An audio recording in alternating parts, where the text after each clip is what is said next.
Primero de nada, bienvenidos todos y muchas gracias por estar aquí en un día de primavera, cosa extraña. Lo primero de todo, tengo que disculpar la presencia del señor alcalde, que está fuera de la ciudad, y acto seguido dar las gracias al fiscal general del Estado, que honra la ciudad con su presencia. Yo creo en buena ley que mi papel acaba aquí y le cedo la palabra, como no puede ser de otro modo, a don Álvaro Gil Robles. Pues buenas tardes. Una vez más nos reunimos en esta Academia de San Quirze para continuar con el ciclo de conferencias sobre sociedad y valores, este año especialmente el valor de la justicia, que como ya hemos comentado varias veces nos parece que es extraordinariamente importante reflexionar en torno a lo que significa la justicia en sí misma en nuestro país. Hoy tenemos que agradecer de manera muy especial la presencia de don Eduardo Torres Dulce, fiscal general del Estado, que ha tenido la amabilidad y la gentileza de aceptar venir a pronunciar esta conferencia. Y tengo que decir también que con enorme generosidad, cuando se lo propuse, no dudó ni un momento en decir que sí, y por lo tanto yo aquí hoy se lo agradezco en público, y además porque hace el esfuerzo doble de venir de San Sebastián, donde ha estado esta mañana inaugurando el Congreso Anual de la Asociación de Fiscales Progresistas, si mal no equivoco, y tiene otro compromiso esta tarde. Por lo tanto, muchísimas gracias.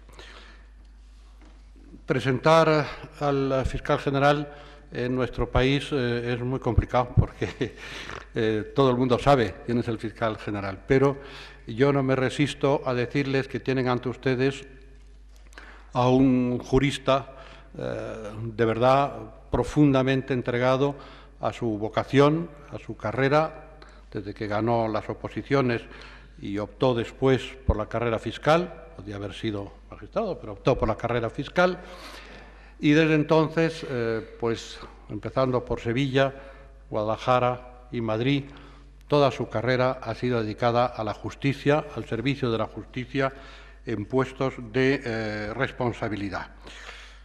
Ha sido fiscal de sala del Tribunal Supremo, ahora creo que es fiscal sala del Tribunal Constitucional, donde supongo que tendrá la plaza reservada, y desde el 30 de diciembre de 2011 fiscal general del Estado. Yo creo que además de este esbozo en el orden de su trayectoria profesional en la magistratura y en la fiscalía, a mí me gustaría destacar dos elementos más. Para mí, como profesor de universidad, hay uno que es excelente grato, y es que también ha dedicado parte de su tiempo a la docencia, a la enseñanza, a la universidad, en la Universidad Autónoma, aunque obtuvo el título por la Complutense, si mal no recuerdo, y después ha estado en la Autónoma, en el ICADE y en el CEU, entre otros centros. Yo tengo también buenos recuerdos del CEU, aunque pertenezco a la Complutense, que es para mí la universidad. Luego hay otras cosas, ¿no? Pero bien, la trayectoria académica es importante, sus publicaciones también, en materia de derecho penal, procesal, etcétera, no les voy a cansar con ello, y enriquece esta función del jurista. Y finalmente, también lo saben ustedes, hay otra faceta, don Eduardo Torres Dulce, de la que hoy no vamos a poder aprovecharnos, que es su conocimiento en materia de cine, porque ha sido alguien que ha tenido una actividad como crítico durante muchísimos años en revistas profesionales, en la televisión, con aquel programa de Garci, que yo lo recuerdo, etcétera. Pero bueno, otra vez le invitaremos, cuando hablemos del valor de la cultura, del cine, el arte, el teatro, y él se acepta, pues lo tendremos aquí hablando de otros temas. Yo simplemente con estas brevísimas pinceladas quería darle paso a su intervención, de verdad agradeciéndole otra vez en nombre de la Fundación Balsaín, de su presidente, alcalde de La Granja, que está aquí presente, y de las autoridades que nos acompañan y de todos los que están en esta sala. Muchas gracias de verdad. Muy buenas tardes, ilustrísima señora alcaldesa en funciones de esta ciudad de Segovia, excelentísimo señor presidente del Tribunal Superior de Justicia, presidente de la Audiencia Provincial, querido fiscal jefe de la Fiscalía de Segovia, señor presidente de la Fundación de Balsaín, querido Álvaro Gil Robles. Para mí constituye un verdadero honor y un placer estar aquí esta tarde, esta primaveral tarde en la ciudad de Segovia, para hablar de un tema apasionante como es el valor de la justicia.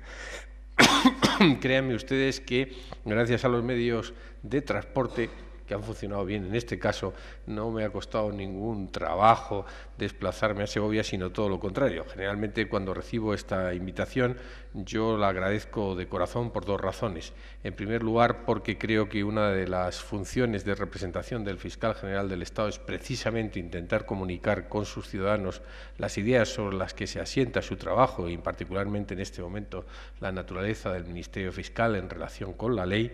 En segundo lugar, porque para mí constituye un honor venir a un acto organizado por la Fundación Balsaín, comprometida en la defensa de los derechos humanos y en la difusión de la idea de democracia como valor irrenunciable del ser humano, que para mí han sido uno de los horizontes de mi vida. He pasado 17 años de mi carrera profesional, prácticamente casi la mitad destinado en la Fiscalía del Tribunal Constitucional, y estoy profundamente comprometido con la lucha de los derechos y de las garantías fundamentales y de los derechos humanos. Y finalmente es además un placer acudir a la llamada de Álvaro Gil Robles, a quien conozco desde hace tiempo, que encarna pues toda una saga de ilustres juristas comprometidos con la libertad y la democracia de este país. Estuvo a punto de ser profesor mío en la Complutense, pero yo no caí en su grupo, caí en las manos, y bien agradecido que le estoy, del profesor Gaspar Ariño, dicho sea paso, ¿no?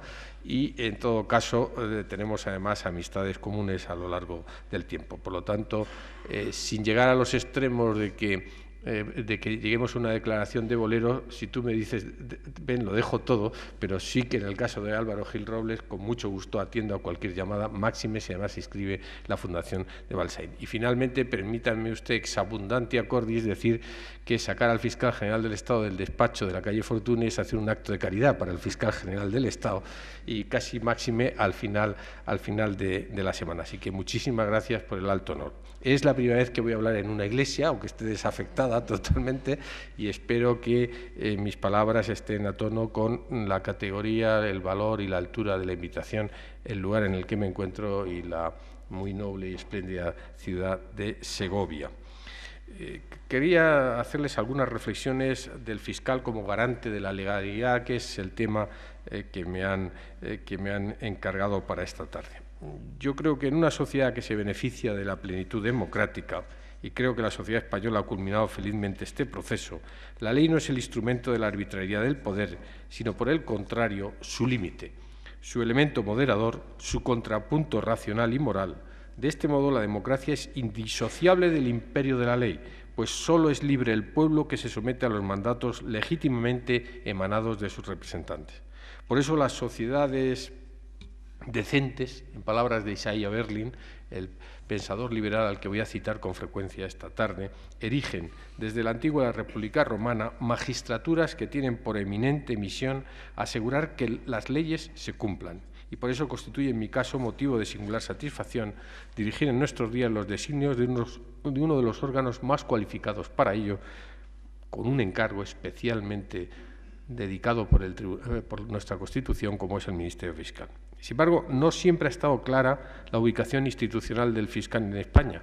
Cuando Álvaro Gil Robles me decía que era difícil presentar al fiscal general del Estado, me he alarmado, porque durante bastante tiempo hay que decir que ubicar al fiscal general del Estado dentro del mapa constitucional no es fácil. Luego ha derivado hacia un elogio que le agradezco, quizás excesivo, de mi persona. En todo caso, el advenimiento del régimen de libertades en el año 1978 ha fraguado ciertamente un modelo de fiscal largamente deseado, comprometido con la defensa del interés social y desvinculado de la coyuntura política, pero el proceso no ha estado exento de dudas y vacilaciones. Históricamente, además, la ambigüedad funcional, la indeterminación orgánica y estructural y, en definitiva, conceptual, han sido un rasgo propio del Ministerio Fiscal. Hay un ilustre jurista que proclamó que él, en el lecho de la muerte, diría: me muero sin saber exactamente qué es el Ministerio Fiscal. Una exageración que para los componentes de la carrera fiscal, que siempre hemos tenido claro nuestros criterios de legalidad e imparcialidad, nos puede herir, pero que razonablemente supone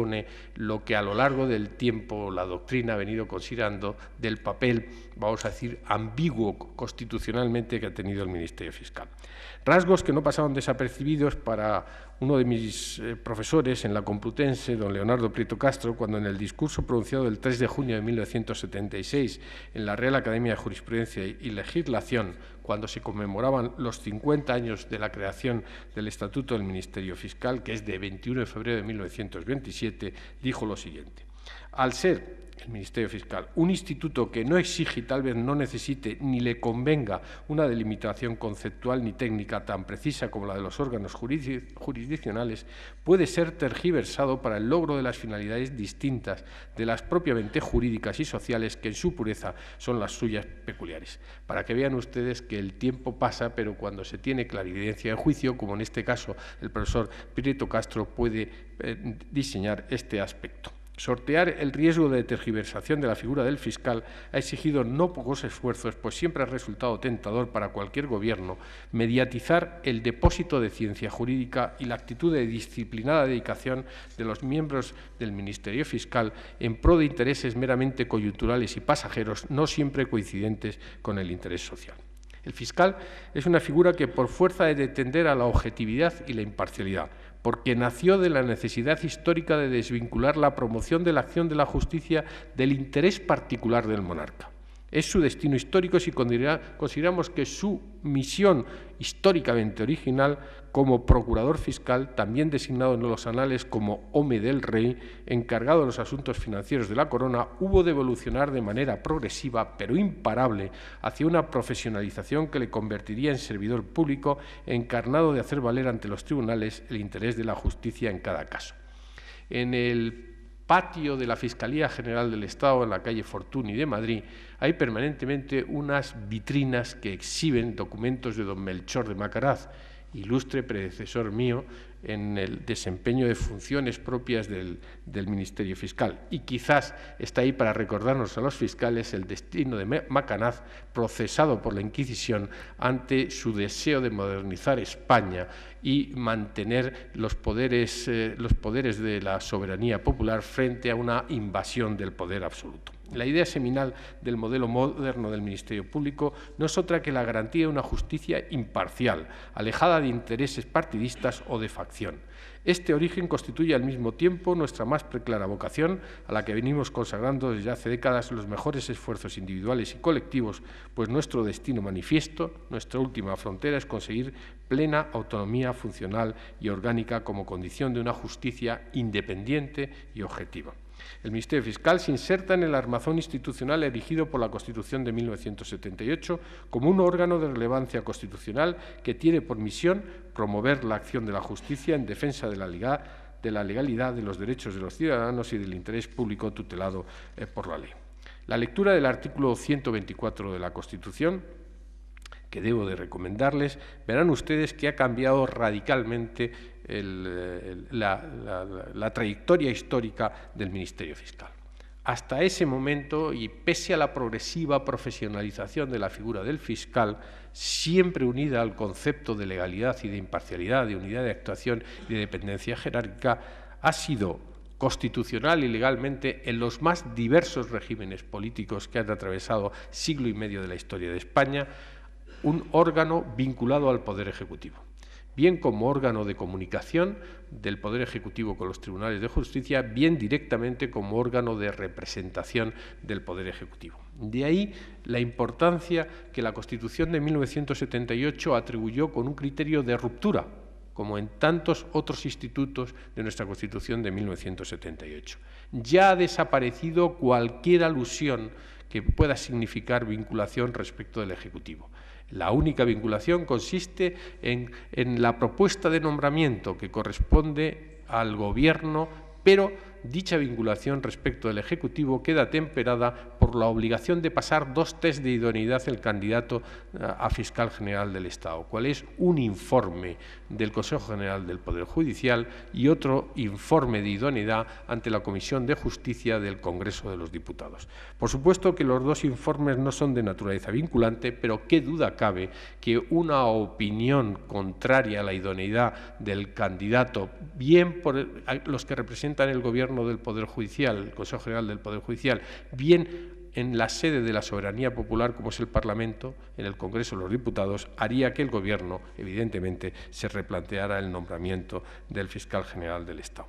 Es significativo, además, que la institución del Ministerio Fiscal aparezca en la Constitución encuadrada en el título del Poder Judicial y que el propio Estatuto Orgánico del Ministerio Fiscal desde el año 1981 proclame que el Ministerio Fiscal está inscrito en la órbita del Poder Judicial, sin ser Poder Judicial, con autonomía funcional. El gran desafío que tiene el Ministerio Fiscal a partir de este momento, evidentemente, es lograr un ámbito de autonomía mayor, un ámbito de autonomía que de cara a los ciudadanos pueda hacer visible que la vinculación inicial del nombramiento del Fiscal General del Estado no va a comprometer en modo alguno la actuación de los órganos dependientes del mismo.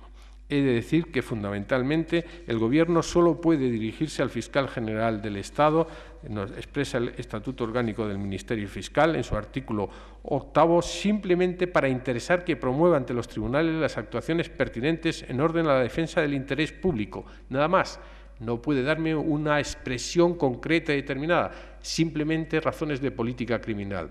Que exacerbemos la protección de la violencia doméstica, que hagamos mayor hincapié en los delitos que afectan a la corrupción, que nos centremos en la siniestralidad laboral, pero en modo alguno puede dar algún otro tipo de indicación concreta. Y aún ese interés del Gobierno para que actuemos en ámbitos abstractos, vagos y generales de la actuación dentro de los diversos órdenes jurisdiccionales ha de pasar por el filtro de la Junta de Fiscales de Sala, máxima expresión de conocimiento técnico-jurídico de la carrera, que dará un dictamen y que, por supuesto, el Fiscal General del Estado no queda vinculado en modo alguno a la petición. Fuera de ello, no existe ninguna otra vinculación con respecto del Poder Ejecutivo.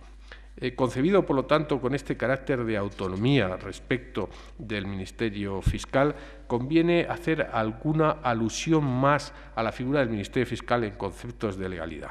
Me van a permitir ustedes alguna reflexión en torno a la idea de justicia, porque justicia y órganos judiciales, justicia y Ministerio Fiscal resulta absolutamente necesario desde todos los puntos de vista.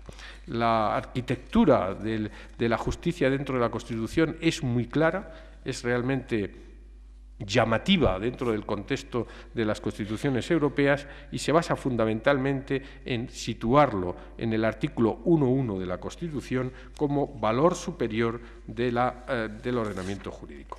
Yo no sé si ustedes han leído la Constitución, en parte o en general. Yo recuerdo siempre que mi maestro, don Julián Marías, decía que la Constitución iba camino de emular al Quijote, el libro que por antonomasia de todos los españoles deciden en cualquier instancia de encuesta decir que es uno de sus libros favoritos. Y decía don Julián Marías que la historia más o menos es la siguiente. De pequeño se fuerza al español a que lea el Quijote. No es un libro precisamente para que sean los niños o los adolescentes los que se acerquen al Quijote, en términos generales, siempre habrá excepciones. Y la tendencia, por lo tanto, es a un cierto rechazo. A continuación, y ante el abrumador estado de la situación de que todo el mundo le dice ¿cómo no has leído el Quijote?, pues de alguna forma el español se compra un Quijote, lo hojea, si es posible una versión resumida, incluso lee la versión resumida y sintética, ve una serie de televisión, una película, y decía don Julián Marías, llega al final de su vida convencido de que ha leído el Quijote sin haber leído el Quijote. Bien, desgraciadamente a veces la Constitución sucede algo parecido. Probablemente la palabra esto es inconstitucional es un mantra en la vida política, social, económica e incluso ciudadana, ¿no? Pero ese mantra de que esto es inconstitucional, que no hace sino honor a la necesidad de que la Constitución se encarne cotidianamente en nuestras vidas, como debe ser concretamente, es la guía de la vida cotidiana, sin ningún género de dudas, hace que con bastante frecuencia los españoles citen vagamente la Constitución, convencidos de que la Constitución dice una cosa cuando no lo dice o lo dice de forma absolutamente contraria. Si ustedes leen el artículo 1.1, que es el pórtico donde se define a España como un Estado social y democrático de derecho, viene a continuación la proposición de los valores superiores del ordenamiento, que son la libertad, la justicia, la igualdad y el pluralismo político. Toda la Constitución española se basa fundamentalmente en que nos encontramos en un Estado social y democrático de derecho regido por la libertad, la justicia, la igualdad y el pluralismo político. Todo el sentido constitucional podemos y debemos reducirlo a ello, orientarlo a ello, interpretarlo a ello. La soberanía nacional en el pueblo español está en el segundo párrafo y la forma política del Estado en la monarquía en el tercer párrafo del artículo 1. No acaba ahí la significación de la justicia. Si ustedes van al artículo 9.1, verán que se dice que los ciudadanos, por lo tanto todos nosotros y los poderes públicos, en lo que a mí me corresponde, estamos sujetos a la Constitución y al resto del ordenamiento jurídico. Luego, somos un Estado basado en la legalidad constitucional y en la legalidad ordinaria. No hay convivencia democrática, no hay Estado democrático sin la expresión de la soberanía nacional que se expresa parlamentariamente, autonómicamente y de forma centralista también en la Constitución y en el resto del ordenamiento jurídico. A continuación, en el párrafo tercero, la Constitución garantiza determinadas instituciones que son básicas. El principio de legalidad, que es en buena parte lo que nos trae aquí esta tarde, la jerarquía de las normas, la publicidad de las normas, la irretroactividad de las disposiciones sancionadoras no favorables o restrictivas de derechos individuales, la seguridad jurídica, la responsabilidad y la interdicción de la arbitrariedad de los poderes públicos. Este es el armazón en el que nos movemos el concepto de justicia inmediatamente de ley en el ordenamiento jurídico y en la Constitución. Añaden ustedes el concepto de derechos inviolables inherentes a la dignidad de la persona humana y la interpretación conforme a la Declaración Universal de Derechos Humanos y los tratados internacionales fijados y ratificados, signados y ratificados por España, que están en el artículo 10, y la especial expresión que para los derechos fundamentales está presente en los artículos 13 a 30 de la Constitución. Esta es el gran armazón que significa la legalidad en la expresión de justicia en nuestra Constitución. Hay algo más que les afecta a ustedes muy directamente, a nosotros, a todos los ciudadanos, que es el concepto de tutela judicial efectiva que está en el artículo 24.1 de la Constitución. Este concepto de tutela judicial efectiva, que ampara básicamente el acceso a los tribunales, el acceso a los recursos y a no padecer indefensión, cierra de alguna forma el arco de este concepto de legalidad que podría en términos penales igualmente extenderse al principio de legalidad comprendido en el artículo 25.1 de la Constitución. Por lo tanto, vivimos en un estado de legalidad democrática, estamos sujetos a la legalidad democrática. Este es nuestro orgullo, esta es también la esclavitud gozosa a la que nos tenemos que someter. Cuando de alguna forma los jueces y fiscales malinterpretamos la Constitución o las leyes, estamos haciendo un daño severo a la convivencia democrática. Cuando los poderes públicos, los partidos políticos no acatan respetuosamente, crítica pero respetuosamente las decisiones de los tribunales, las decisiones emanadas del Parlamento Central y Autonómico, están dañando severamente la convivencia democrática que se basa en ese respeto estricto de la legalidad. Una legalidad que no son las tablas inscritas por la ley, una legalidad que se basa fundamentalmente en el dinamismo de la realidad social que obliga a reinterpretar la Constitución y las leyes de forma progresiva, de manera continua, de manera que la expresión de la voluntad popular no quede congelada por una distancia enorme respecto de la realidad social. Hay a veces un daño evidente respecto de las leyes. Hay quien cree que las leyes pueden cambiar el mundo. Difícilmente cambian el mundo. Lo que cambia el mundo son precisamente las personas, los movimientos de los ciudadanos. Un ilustre filósofo disidente, como deben de ser todos los filósofos, Baruch Spinoza, que huyó de su familia de las persecuciones de la península ibérica, su origen era portugués, fue a los Países Bajos donde se encontró igualmente con que la disidencia tampoco era admitida en los estados de Orange. En su tratado teológico político dice lo siguiente: quien pretenda determinarlo todo con leyes provocará más bien los vicios que los corregirá. Lo que no puede ser prohibido es necesario permitirlo, aunque muchas veces se siga de ahí algún daño. Qué gran reflexión la que Baruch Spinoza en el siglo XVII en Holanda nos transmitía. No todo ha de regularlo las leyes. Dejemos que sea la ciudadanía la que rija sus propias relaciones. Muchas veces el exceso de legalidad, el exceso de regulación hace un enorme daño a la convivencia y a la realidad ciertamente democrática. Yo quiero ponerles un ejemplo que nos afecta muy directamente al Ministerio Fiscal: el Código Penal. Actualmente se inicia una nueva reforma del Código Penal que está a punto de llegar a las Cortes, promovida por el Gobierno de la Nación.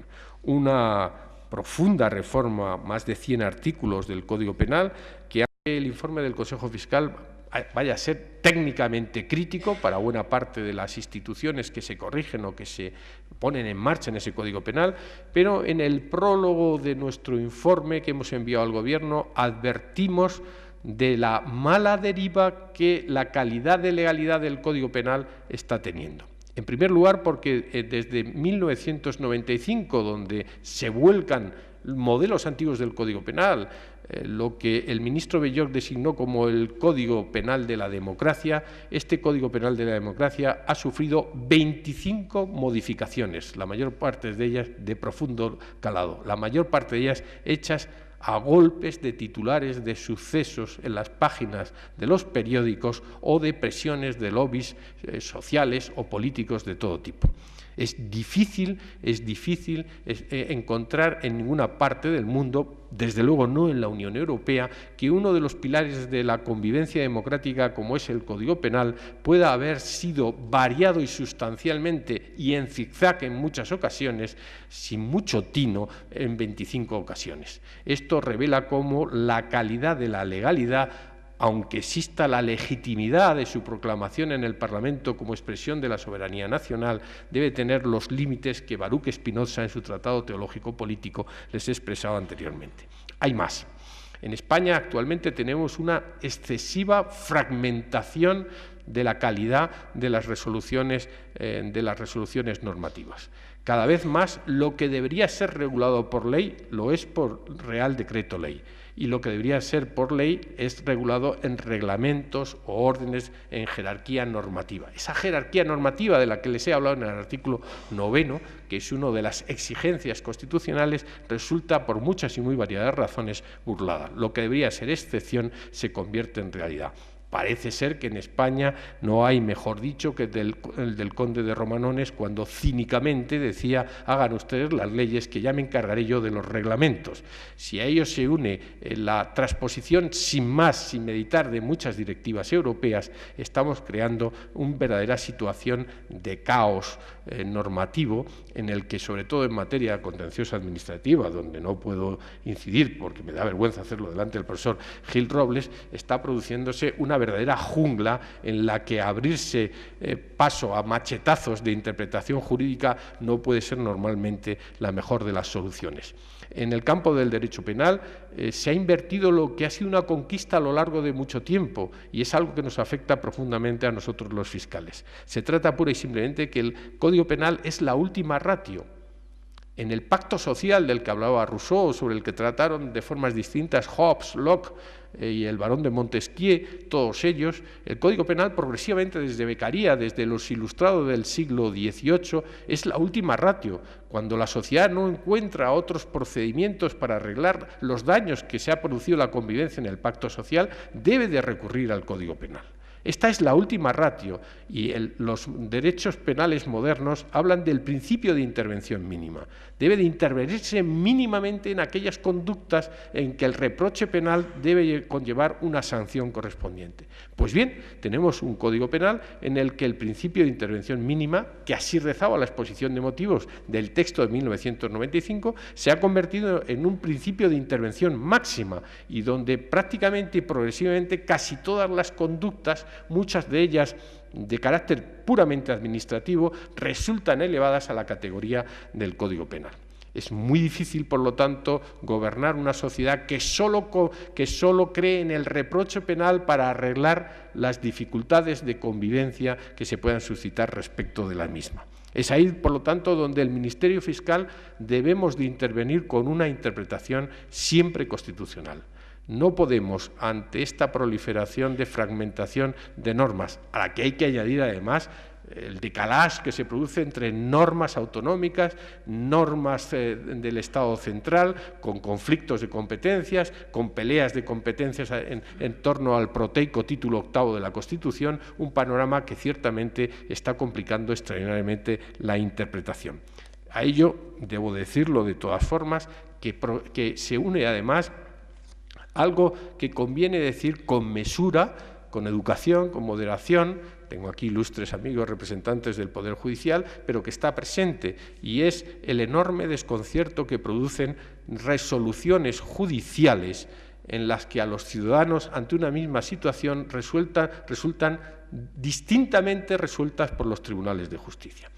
Ese principio de legalidad que requiere la certeza, la precisión, está siendo cada vez más evadido con interpretaciones ante las que muestro mi respeto, pero que en muchos casos no tienen en cuenta la labor unificadora de la jurisprudencia de los tribunales internacionales, por ejemplo el de Estrasburgo, y desde luego la obligación, artículo 5.4 de la Ley Orgánica del Poder Judicial, de respetar la jurisprudencia del Tribunal Constitucional y al menos igualmente las de las salas del Tribunal Supremo.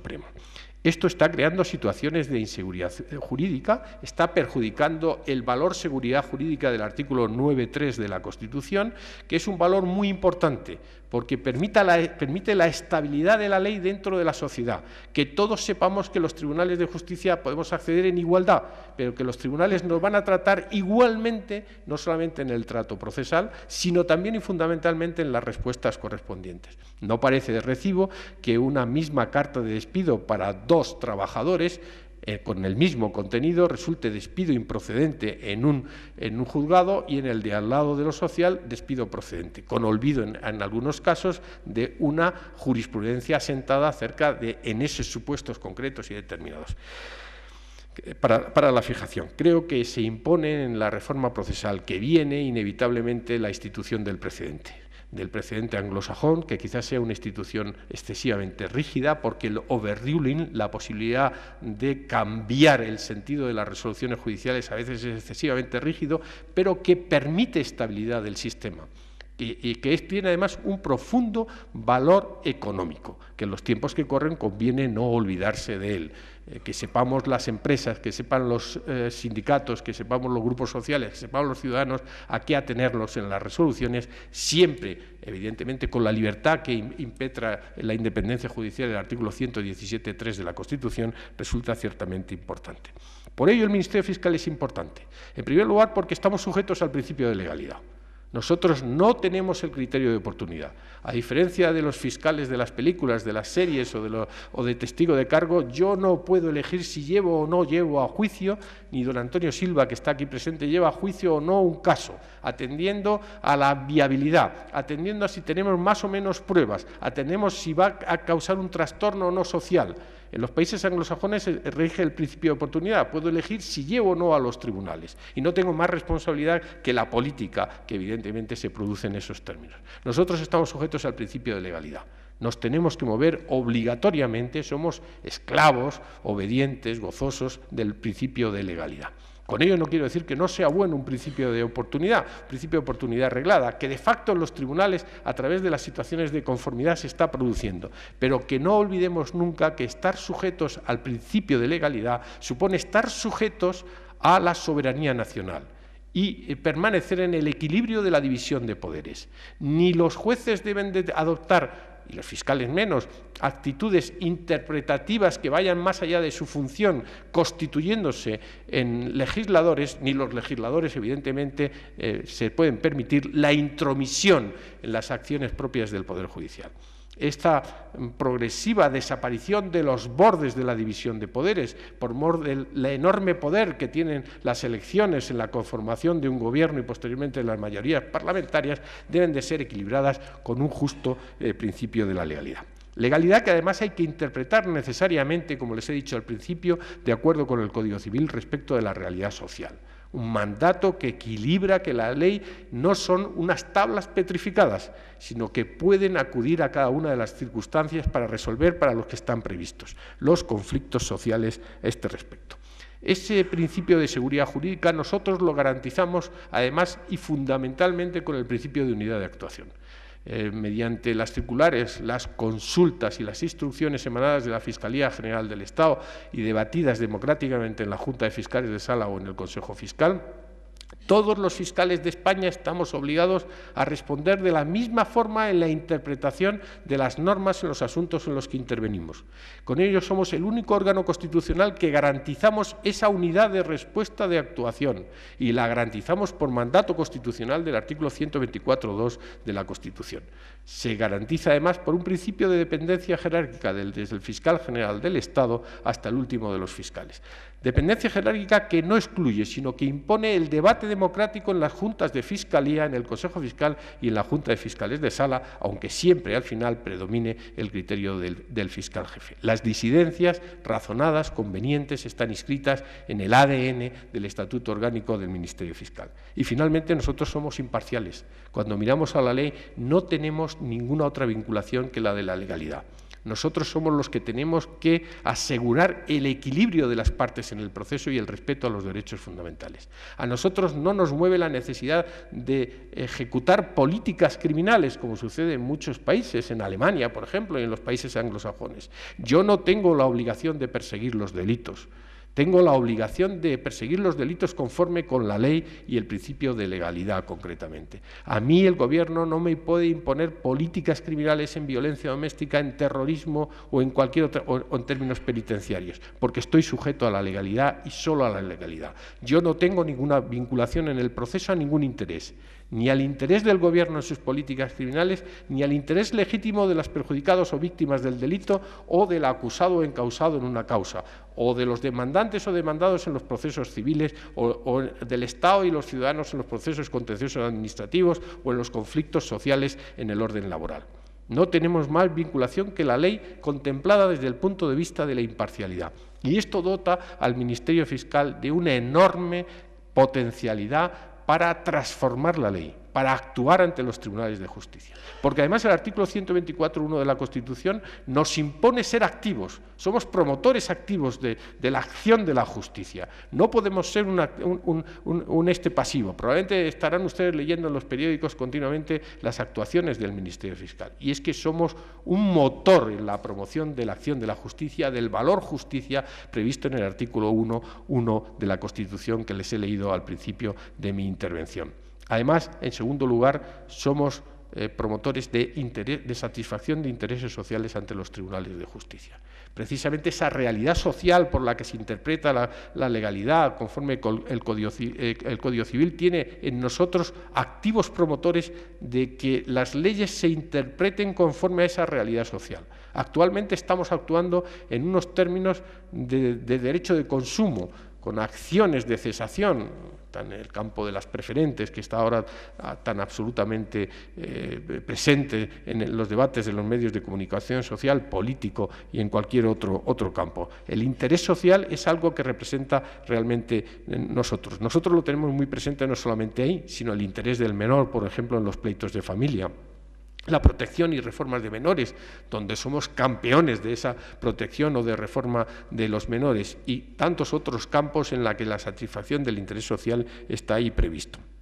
Hay muy especialmente una vertiente de la legalidad en la que el Ministerio Fiscal es pieza absoluta y esencial, y es la garantía de los derechos. El artículo 124.1 de la Constitución nos impone ser garantes de los derechos. Esa garantía de los derechos implica fundamentalmente que en su concepto de esclavo de la legalidad y de exigencia de imparcialidad, nosotros en esa posición centrada, exigente para la tutela judicial efectiva y todos los derechos del 24.1 y del 24.2, nuestro único objetivo en el proceso es sanar los defectos, atender el equilibrio de las partes y el respeto y garantías de los derechos fundamentales. Por supuesto que todas las partes en el proceso, el juez se encargará de ello también, deben de actuar así, pero es que nosotros tenemos un mandato constitucional. Nosotros no debemos cegarnos jamás por intentar de alguna forma lograr objetivos de política criminal. Cuando así hacemos, estamos mal cumpliendo, incumpliendo el mandato del artículo 124.1 de la Constitución. Ha aludido Álvaro Gil Robles a mi condición de crítico de cine, en este momento excrítico de cine, por mis razones obvias concretamente. Me ha prometido que si hay un ciclo de cultura, y lo hago bien hoy, me va a volver a invitar a Segovia y la Fundación Balsaín, cosa que agradezco ya y acepto desde este mismo momento, pero me gustaría recordarles, si ustedes la han visto y si no se lo cuento yo ahora, una película que en inglés es Judgment at Nuremberg, los juicios de Nuremberg, juicio en Nuremberg, aquí vencedores y vencidos, no sé por qué se puso ese título, pero bueno, ahí está concretamente, en la que se centra la película de Stanley Kramer en uno de los juicios de Nuremberg, está basado en una realidad en la que los que se sentaron en el banquillo, los que fueron objeto de acusación en esos delitos de genocidio, esos delitos de gentes que por primera vez se hacían en la historia y que causaron tanto revuelo en términos doctrinales y académicos, eran los más ilustres juristas, jueces y fiscales de la órbita nazi. Y ahí hay un personaje que es Emil Jannings, que encarna Burt Lancaster, que representa de alguna forma al gran jurista alemán, el tipo Carl Schmitt, de alguna forma, que puede influir con sus teorías, pero además que ejerce en un tribunal de justicia, el hombre de referencia prácticamente en todo el mundo, al que admiran incluso intelectualmente los que acusan y los que están juzgando en ese momento. Y al final de la película, cuando es condenado, Emil Jannings, Burt Lancaster, le pide al presidente del tribunal, Spencer Tracy, un juez retirado ya de Estados Unidos, que venga a la celda y le dice: no se preocupe, señoría, yo estoy bien condenado. He incumplido todo tipo de deberes, pero lo que sí quiero decirles es que jamás fui consciente del horror que se derivaba de mi conducta.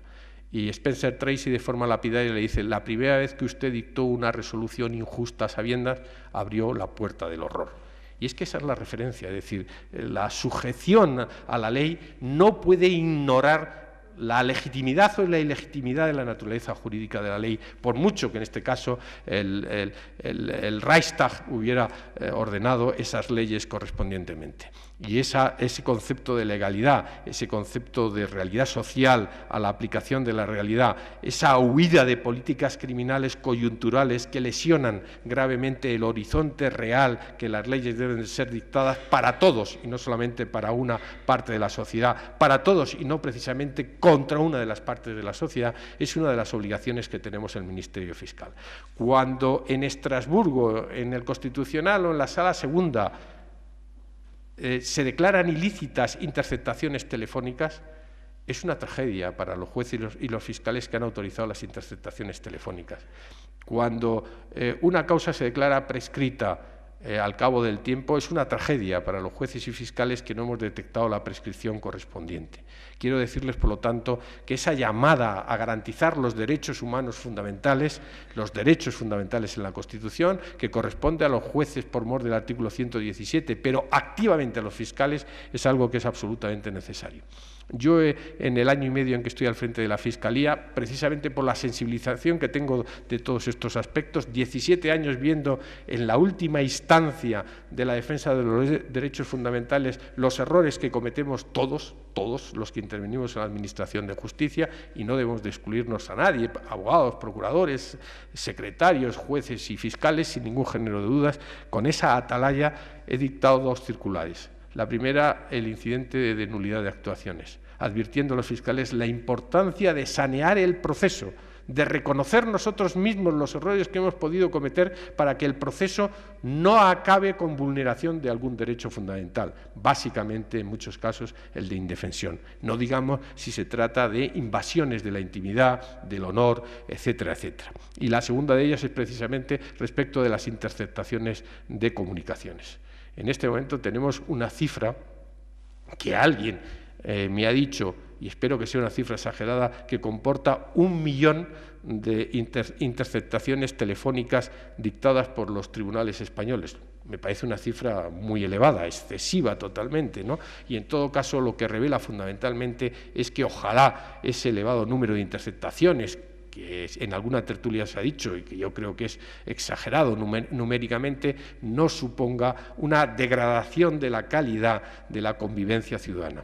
Es, y lo ha dicho continuamente los tribunales internacionales, la intervención en derechos fundamentales que afectan a la esencia de la dignidad del ser humano, a la convivencia, debe ser excepcional. Debemos de buscar los órganos policiales de investigación, los jueces y fiscales, una última ratio para tener que acudir, máxime cuando a veces pasa a continuación esas conversaciones integradas en un sumario a la almoneda y a veces al patio de monipodio de la opinión pública, con grave perjuicio del objeto de la causa y de aquellos que intervienen en la causa, en muchos casos encausados, que todavía tienen, por supuesto, el principio de presunción de inocencia. Este es el horizonte necesario que con la legalidad nos movemos en el Ministerio Fiscal, esta exigencia constitucional.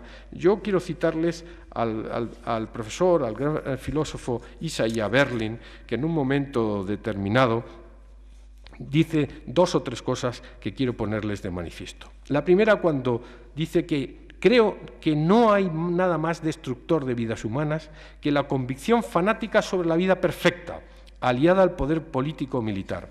Nuestro siglo proporciona terribles pruebas de esta verdad. Creo en el trabajo por una sociedad mínimamente decente. Si más allá de esto podemos avanzar hacia una vida más rica, tanto mejor. Y con cuánta frecuencia acudimos a miedos ancestrales de la sociedad, el miedo al otro. Isaiah Berlin construyó toda su filosofía política en la necesidad de comprender al otro por mucho que me odie. Eso yo lo he aprendido directamente de don Julián Marías. Y un poco más adelante Isaiah Berlin dice: pero si usted acusa a la gente de romper leyes que no rompió, si la acusa de delitos que no cometió, de actos que ni siquiera puede comprender, acaba reduciéndola a papilla. A partir de entonces nadie sabe dónde está. Nadie nunca está seguro, porque haga lo que haga, e incluso si no hace nada puede acabar destruido, todo lo cual crea una verdadera anomia, una buena lección para estos tiempos en los que evidentemente se producen estas situaciones. Y concluyo citando a Berlin cuando decía algo que conviene tener presente, puesto que voy a acabar con un llamamiento hacia la libertad y lo que significa la idea de justicia. Dice Berlin: si la libertad se lleva al límite, los fuertes pueden destruir a los débiles, y si hay igualdad absoluta, no puede haber absoluta libertad, porque es preciso coercionar a los poderosos, el pez grande, para que no devoren a los pobres y sumisos el pez chico. Berlin siempre sostuvo que su concepto de una sociedad decente se basaba fundamentalmente en un sistema de trueques, la necesidad de consenso, la necesidad de limitar algo ordenadamente para poder tener otra cosa. Sin esa idea de trueque, de consenso sobre la que creamos la transición los españoles en el año 78, es difícil ordenar una convivencia pacífica, sobre todo cuando los fantasmas del pasado reaparecen familiar, individual, social, económica o políticamente de forma continua. Permítame citar finalmente a Cervantes. Cervantes en el Quijote que hay que leer, aunque solo sea para llevarle la contraria a don Julián Marías, en la parte segunda habla de la libertad. Don Quijote, el caballero de la Mancha, que era loco pero muy cuerdo en muchas cosas, que era idealista pero muy realista, probablemente como lo era también don Miguel de Cervantes, y del que en el capítulo 68 de esa segunda parte, 58 de esa segunda parte, dice lo siguiente: la libertad, Sancho, es uno de los más preciosos dones que a los hombres dieron los cielos. Con ella no pueden igualarse los tesoros que encierra la tierra ni el mar encubre. Por la libertad, así como por la honra, se puede y debe aventurar la vida. Y ustedes no duden de ninguna forma que sin libertad no hay ley. Y sin ley no hay libertad.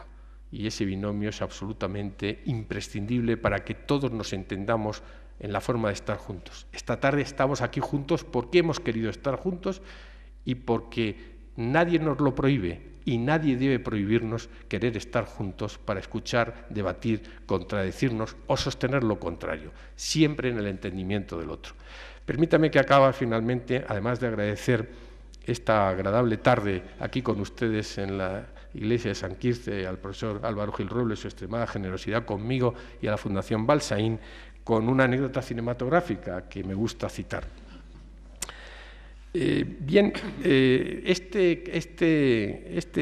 Dos anécdotas cinematográficas. Este sistema de trueques del que hablaba Berlín lo expresaba muy bien Woody Allen al final de la película Annie Hall, donde dice que ve cómo desaparece en la Quinta Avenida el amor de su vida, y dice, bueno, la vida es como un chiste de judíos. Un tipo que va a ver al médico y le dice, doctor, mi hermano Samuel, que lleva los negocios de la familia, se ha vuelto loco, se cree que es una gallina. Y el doctor le dice, bien, tráigame y le curaremos el complejo de gallina. Ay, doctor, ese es el problema, es que necesitamos los huevos. Esa exigencia de la sociedad de no querer tener determinados complejos porque necesita amarrar la materialidad, la seguridad de muchas cosas, está creando profundas quiebras en el concepto de la legalidad. La última anécdota que les quiero contar esta tarde, para dar un poco de sentido metafórico a esta interpretación, a esta intervención mía, que espero que no les haya cansado tan al final de la semana. La cuenta Katharine Hepburn en su magnífico libro de memorias. Ella era muy amigo de Felix Frankfurter, uno de los grandes juristas del siglo XX norteamericano, que por cierto, en una sentencia de Estados Unidos contra Rabinovich, me parece que es de 1950, dijo de forma lapidaria: el progreso en la defensa de los derechos individuales se consigue siempre en causas que afectan a personas muy desagradables.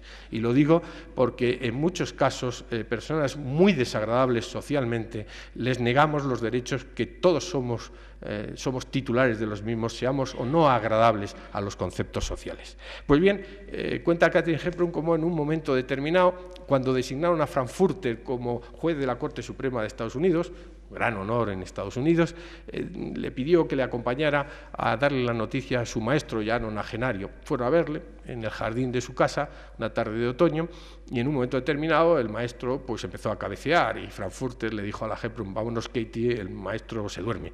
Le dio unos golpecitos y le dijo, maestro, nos vamos, ya sabe que me han designado juez de la Corte Suprema de Estados Unidos. Y el maestro dijo, ya lo sé, Félix, no has hablado de otra cosa en toda la tarde. Se despidieron.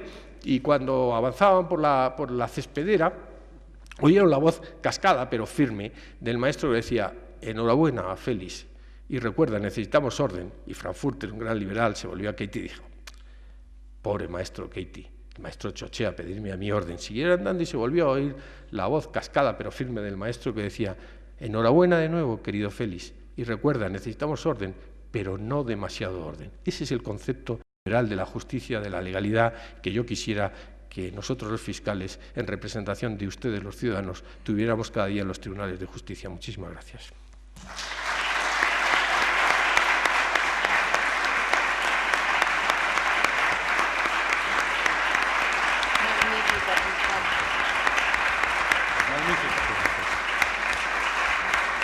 Agradable, una delicia.